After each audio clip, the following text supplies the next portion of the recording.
हरे कृष्णा। तो अभी हम भगवद गीता के 5वें अध्याय के अंतर्गत श्लोक संख्या 24 पर विचार करेंगे।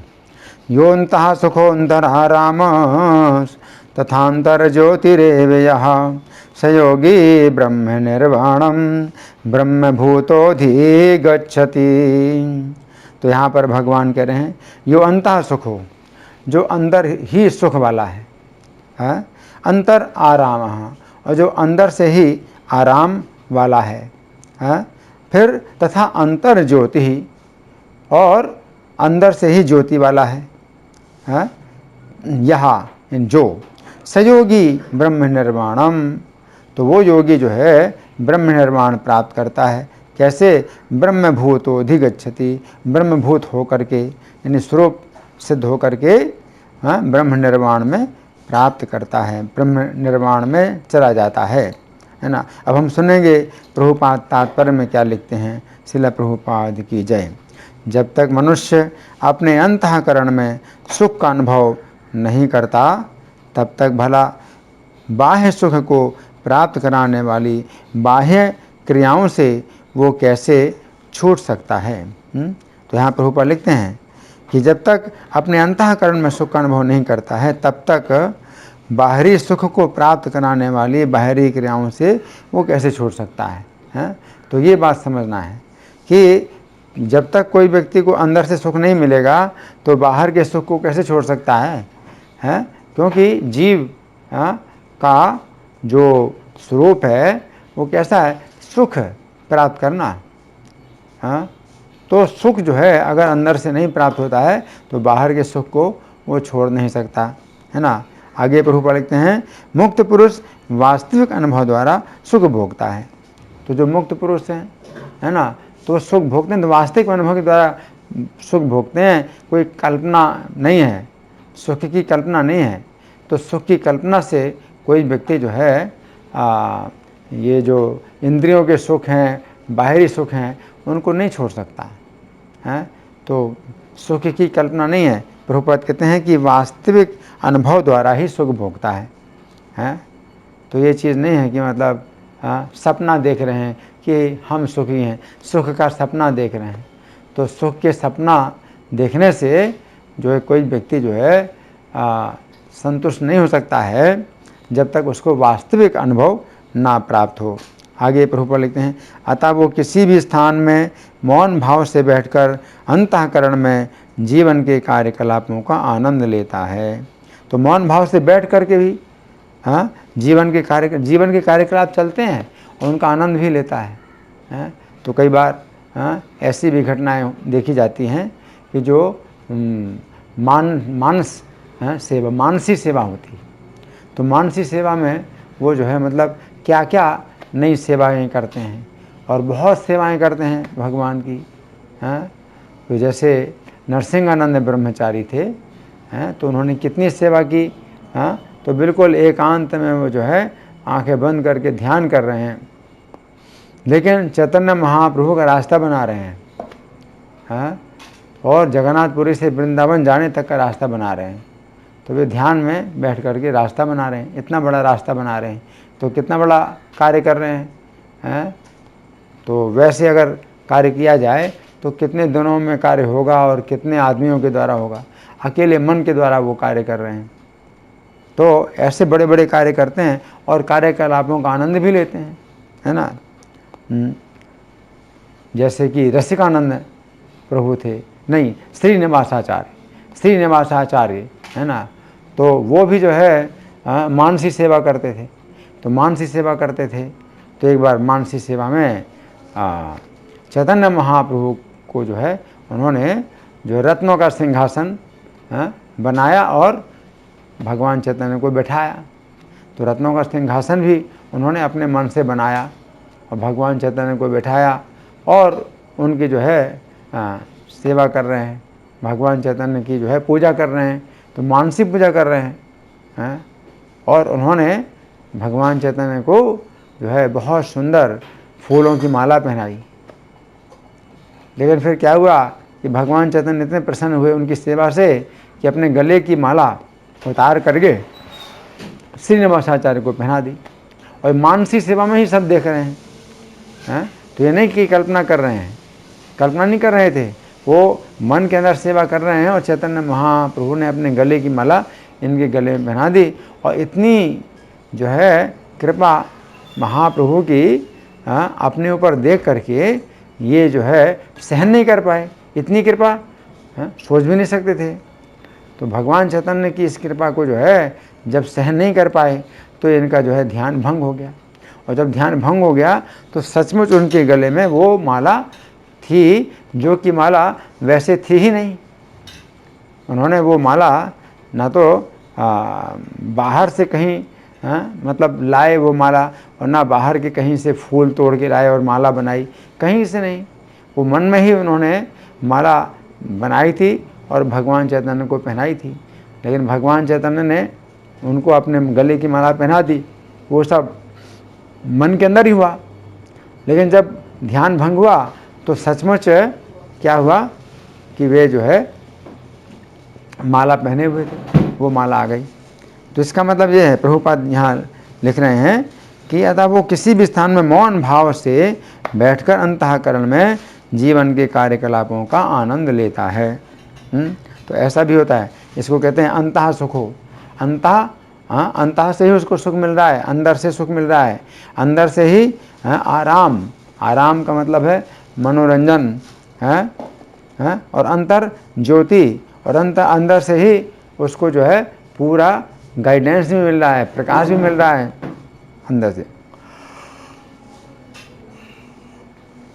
आगे प्रभुपाद लिखते हैं, ऐसा मुक्त पुरुष कभी बाहरी भौतिक सुख की कामना नहीं करता। यह अवस्था ब्रह्मभूत कहलाती है, जिसे प्राप्त करने पर भगवत धाम जाना निश्चित है। तो यहाँ पर भगवान कह रहे हैं ब्रह्मभूतो अधिगच्छति, ब्रह्मभूतो ब्रह्म निर्वाणम अधिगच्छति। तो ब्रह्मभूत होकर के ब्रह्म निर्वाण प्राप्त कर लेता है। तो यहाँ प्रभुपाद लिखते हैं यह अवस्था ब्रह्मभूत कहलाती है, जिसे प्राप्त करने पर भगवत धाम जाना निश्चित है। तो यहाँ प्रभुपाद का तात्पर्य समाप्त हुआ। अब हम सुनेंगे श्री भगवान ने कहा में इस श्लोक की कैसी व्याख्या हुई है। पिछले श्लोक में श्री कृष्ण ने बताया था कि जो व्यक्ति काम तथा क्रोध के वेग को सहन कर लेता है वही श्री कृष्ण से जुड़ा हुआ है तथा वही सुखी है। उस समय अर्जुन के मन में एक संदेह उत्पन्न हुआ कि जो व्यक्ति श्री कृष्ण से जुड़ा हुआ है वो किस प्रकार से सुखी होता है। अंतर्यामी होने के कारण श्री कृष्ण अर्जुन के संदेह को समझ गए। अतः उन्होंने इस श्लोक में बताया है कि जो व्यक्ति श्री कृष्ण से जुड़ा हुआ है उसे किसी बाहर की वस्तु से सुख नहीं प्राप्त होकर अंदर ही अंदर सुख प्राप्त होता है। इस श्लोक के प्रारंभिक शब्द हैं यो अंतः सुखः, अर्थात जो व्यक्ति अंदर से ही सुखी है।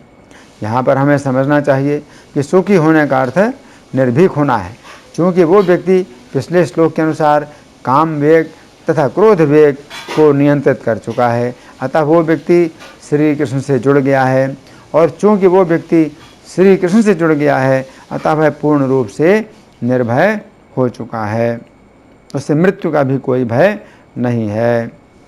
चूँकि श्री कृष्ण से जुड़ने के कारण उसके अंदर भय बिल्कुल नहीं रहा, इसलिए वो सदा सुखी रहता है। यदि किसी व्यक्ति के अंदर भय बना हुआ है तो वह व्यक्ति किस प्रकार सुखी हो सकता है। यदि किसी व्यक्ति के सिर के ऊपर कच्चे धागे में तलवार लटक रही हो तथा वो तलवार किसी भी समय उसके सिर पर गिर सकती है, उस समय वो राज्य सिंहासन पर बैठा हुआ भी किस प्रकार सुखी हो सकता है।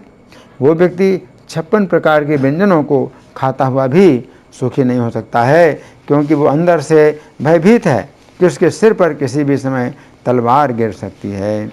इस प्रकार हम कह सकते हैं कि जो व्यक्ति अंदर से भयभीत है अथवा अंदर से सुखी नहीं है तो वो बाहर की किसी भी वस्तु से सुखी नहीं हो सकता है। उसके सामने चाहे जितने भी प्रकार के सुख हों परंतु वह सुखी नहीं हो सकता है। तो यहाँ पर श्री कृष्ण कह रहे हैं कि जो व्यक्ति श्री कृष्ण से जुड़ा हुआ है वह अंदर से सुखी होने के कारण अथवा अंदर से निर्भय होने के कारण बाहर की प्रत्येक वस्तु से सुख प्राप्त कर सकता है, क्योंकि वो प्रत्येक वस्तु में श्री कृष्ण की कृपा का दर्शन करता है।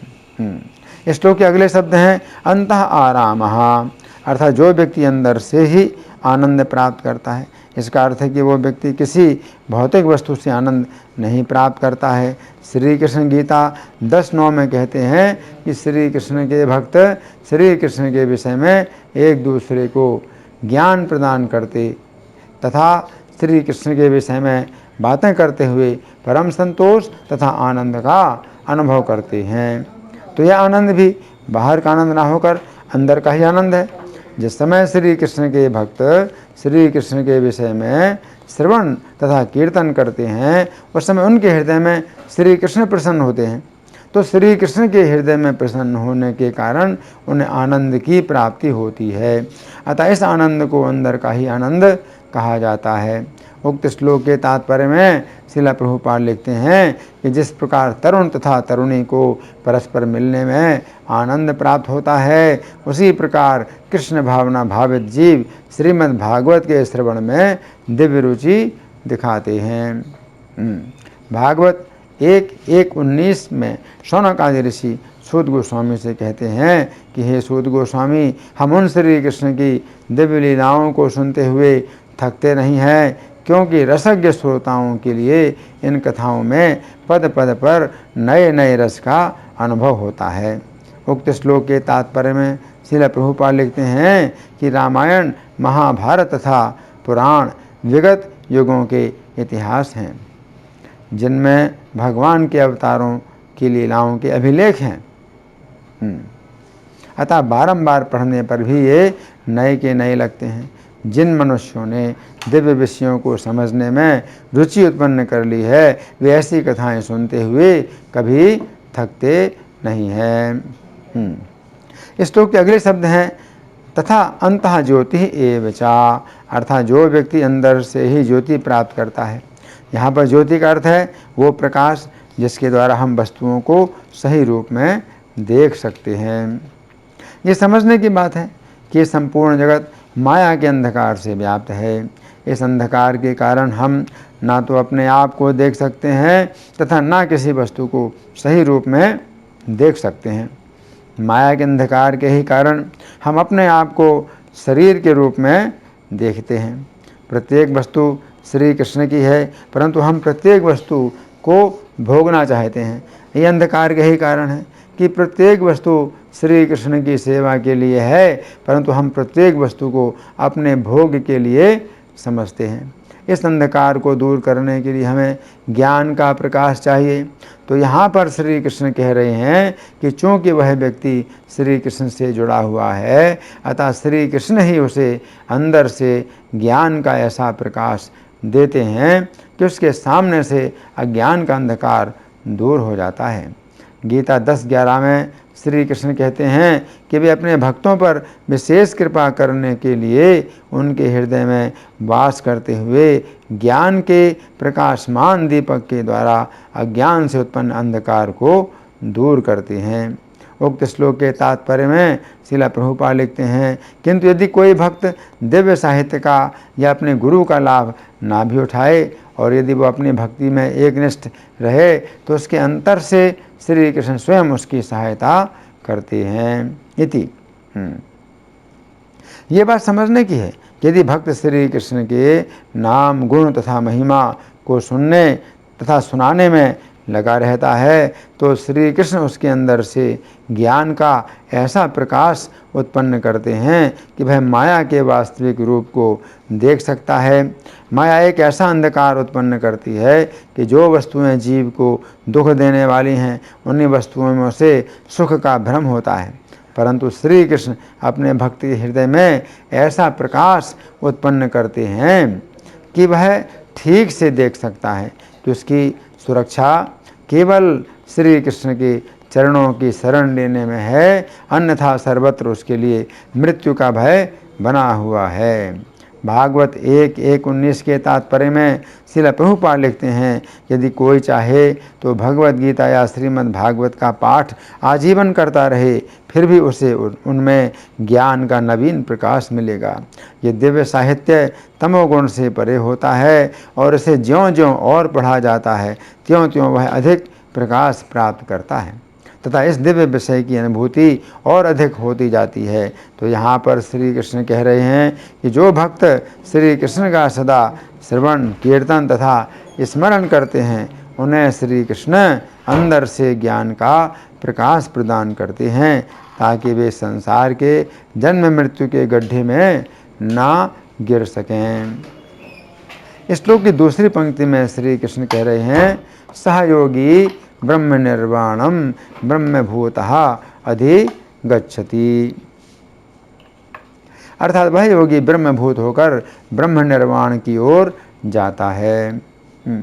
तो पिछले श्लोक में श्री कृष्ण ने युक्त शब्द का प्रयोग किया था, जिसका अर्थ है श्री कृष्ण से जुड़ा हुआ, तथा इस श्लोक में श्री कृष्ण योगी शब्द का प्रयोग कर रहे हैं, जिसका अर्थ है ऐसा व्यक्ति जिसका लक्ष्य श्री कृष्ण से जुड़ना है। ऐसा योगी सबसे पहले ब्रह्मभूत होता है, अर्थात वो अपनी पहचान शरीर से ना करके अपने नित्य स्वरूप से करता है, जो श्री कृष्ण का सेवक है। ये ब्रह्मभूत अवस्था कहलाती है। इस अवस्था में व्यक्ति भौतिक शरीर से ऊपर उठ जाता है। उसके बाद श्री कृष्ण कह रहे हैं, ब्रह्म निर्वाणम अधिगच्छति। ब्रह्म निर्वाण शब्द दो शब्दों से मिलकर बना है, ब्रह्म तथा निर्वाण। यहाँ पर ब्रह्म शब्द का अर्थ है परब्रह्म अर्थात श्री कृष्ण, तथा निर्वाण शब्द का अर्थ है मिलन। इस प्रकार ब्रह्म निर्वाण शब्द का अर्थ हुआ शुद्ध जीव का श्री कृष्ण से मिलन।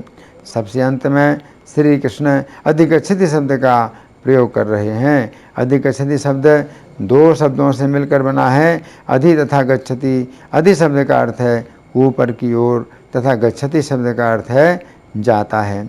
इस प्रकार अधिगच्छति शब्द का अर्थ हुआ वो ऊपर की ओर जाता है। अब इस श्लोक की दूसरी पंक्ति का अर्थ इस प्रकार निकलता है, जिस व्यक्ति का लक्ष्य श्री कृष्ण से जुड़ना है, वो व्यक्ति अपनी शुद्ध अवस्था प्राप्त करके ऊपर की ओर श्री कृष्ण की सेवा में जुड़ने के लिए जाता है। इसका अर्थ है कि वह व्यक्ति श्री कृष्ण के धाम में श्री कृष्ण की सेवा प्राप्त करने के लिए जाता है। इस श्लोक के तात्पर्य में श्रील प्रभुपाद लिखते हैं, ऐसा मुक्त पुरुष कभी बाह्य भौतिक सुख की कामना नहीं करता है। यह अवस्था ब्रह्मभूत कहलाती है, जिसे प्राप्त करने पर भगवत धाम जाना निश्चित है। इस श्लोक के बंगाली पद्यानुवाद में श्रील प्रभुपाद लिखते हैं, बाहिरेर सुख छाड़ी येवा अंतर्मुख अंतरे रमण करे अंतर ज्योति रूपे ब्रह्मभूत है ऐसे ही ब्रह्म ते निर्वाण बहिरंगा माया छाड़े पाए भगवान।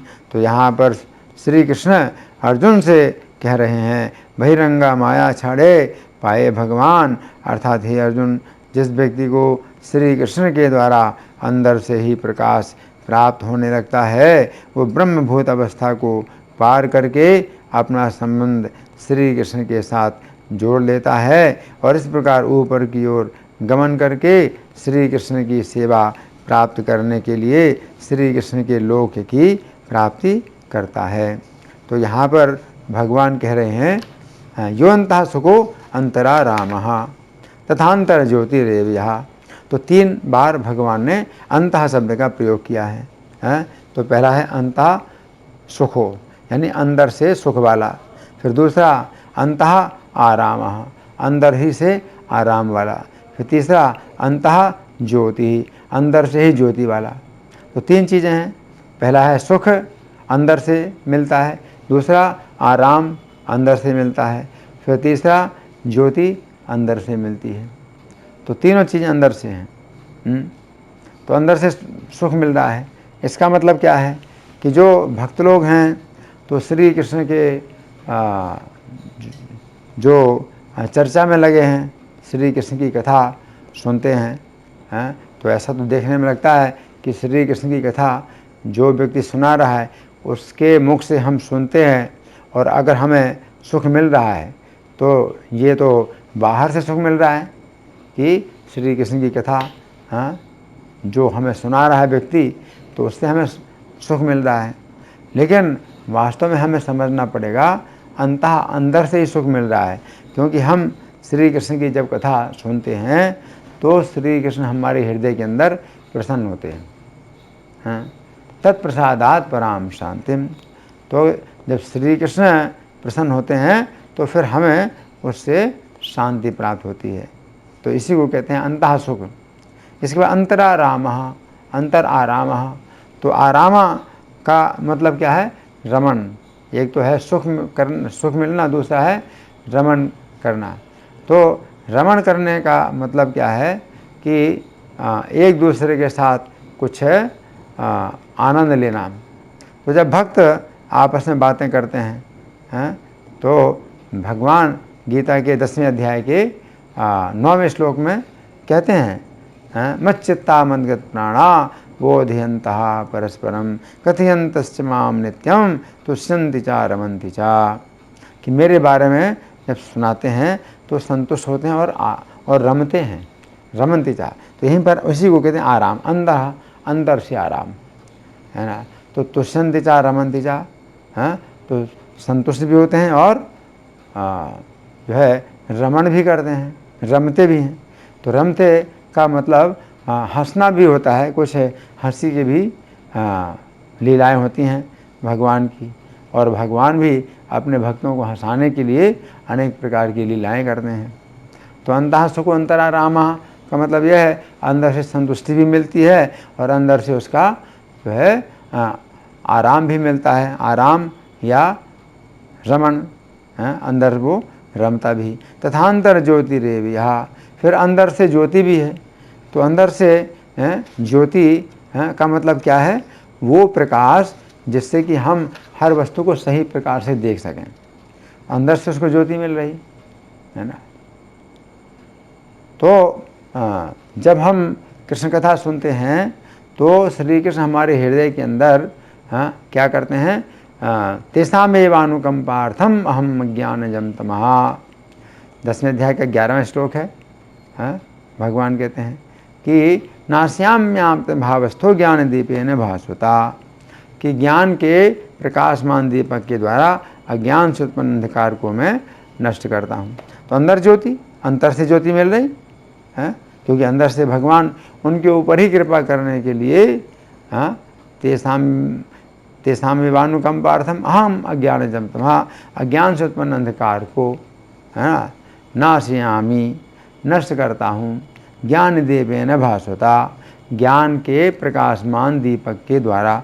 अंतर ज्योति, यही तो अंतर ज्योति है कि श्री के अंदर से ज्ञान के प्रकाशमान दीपक के द्वारा अज्ञान से उत्पन्न अंधकार को नष्ट करते हैं। अंतर ज्योति रेव यहाँ, तो सजोगी ब्रह्म निर्वाणम ब्रह्मभूतोऽधिगच्छति, तो वो ब्रह्म निर्वाण प्राप्त करता है। तो ब्रह्म निर्वाण का मतलब क्या है कि श्री कृष्ण के साथ जो मिलन का जो सुख है तो वो प्राप्त होता है। और कैसे होता है? ब्रह्मभूतोऽधिगच्छति, जब वो ब्रह्मभूत हो जाता है। तो ब्रह्मभूत का मतलब है शरीर से ऊपर उठ जाता है ना। जब शरीर से ऊपर उठ जाता है तब वो ब्रह्म निर्वाणम, यानी श्री कृष्ण से मिलने का सुख प्राप्त करता है। धन्यवाद। हरे कृष्णा।